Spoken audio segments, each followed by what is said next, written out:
what I found interesting was the Saudis and ENS. So if you didn't know, the Saudis was a free mint project. Shout out to Hemper if he's watching out there. I know he's been out of the space for a little while, but shout out Hemp. He is a holder of the Saudis. He's all over these free mint projects, and these boys are pumping. Last I looked, they were about zero point 0.8. Just about to cross that 1 ETH threshold. Max bidding, as the Saudis would say. It's interesting to see. It's crazy. I posed the question to Travis yesterday, like, is this free market? Is this free mint market? Is it going to just be part of the Web3 NFT space for the long haul now? Is like this literally is it what it's going to be? I don't know. I can't answer that question, but to see yet another project in a project that's now number 2 on the top NFT collections right now on OpenSea, that was a free mint, and it's rivaling some in comparison with community to some of these that you see listed right here. It's very interesting because obviously it's not going away and people are still buying into it. So I don't know. There's certain spots that I'm still buying in. There's certain things that I'm still getting invested in, but overall, I'm still looking very long term. We talked about it today on the second breakfast.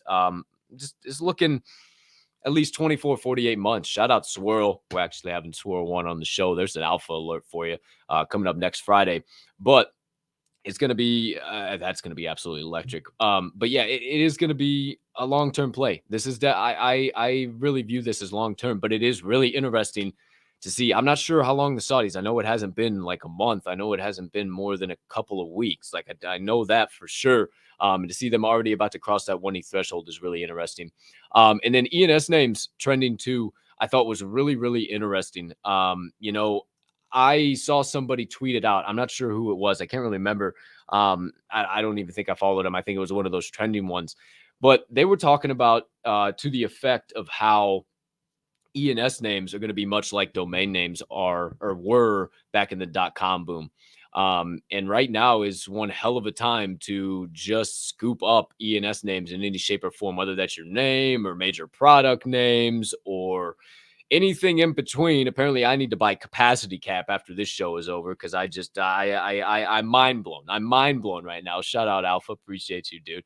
But yeah, I really think it's going to be like the domain names, and if you buy something that's of value that has high quality, if it pertains to a business that you're trying to build or whatever the case might be, like I bought diamondhandradio.eth. So if you have something like that you're trying to bring to Web3, then I would say do it. I would say also just start scooping. I mean, you kind of miss the digits, like there's a lot of people who are going to want digits because all of their NFTs are based off of numbers, right? But also at the same time, I think there's still plenty of margin for A, B, C, D through Z, like whatever you want to put out there. So I think is definitely right now is definitely a good time to start to kind of get to looking into those and taking an opportunity to really start investing in them. If you have something good coming to the brain, then definitely invest.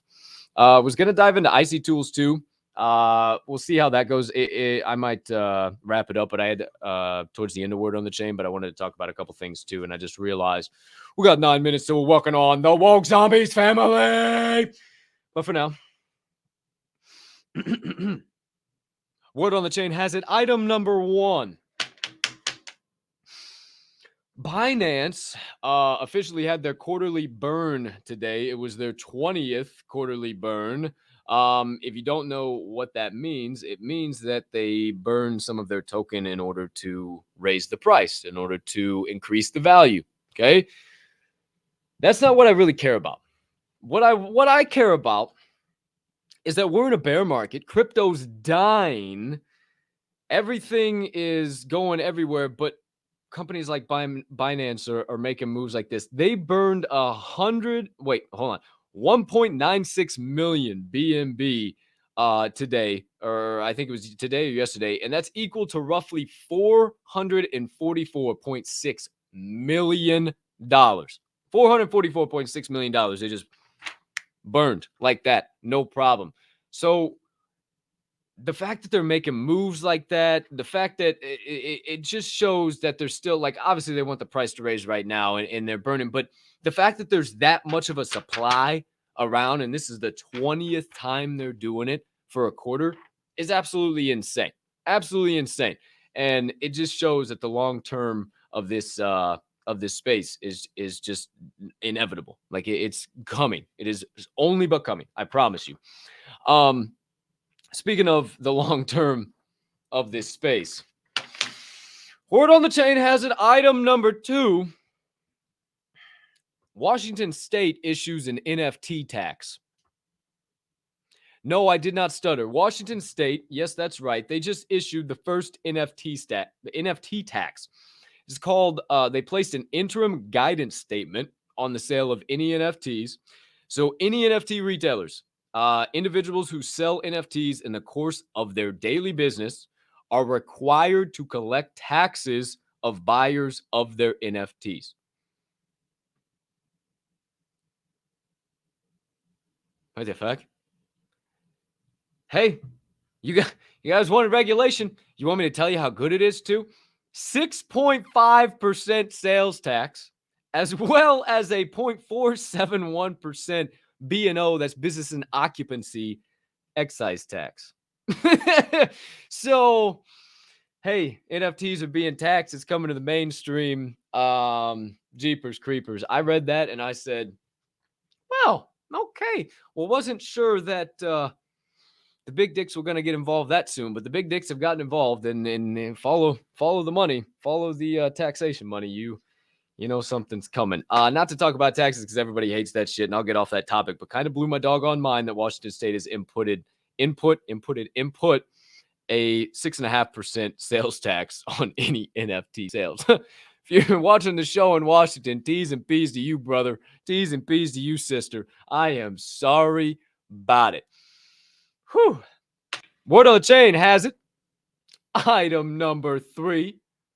LimeWire is relaunching. Yes, that's right. That LimeWire, where you used to burn your CDs back in the day. That LimeWire is relaunching into an NFT platform, my friends. They are catching a lot of heat for it, but you tell me what press is bad press. I don't think so. LimeWire's back in the spotlight.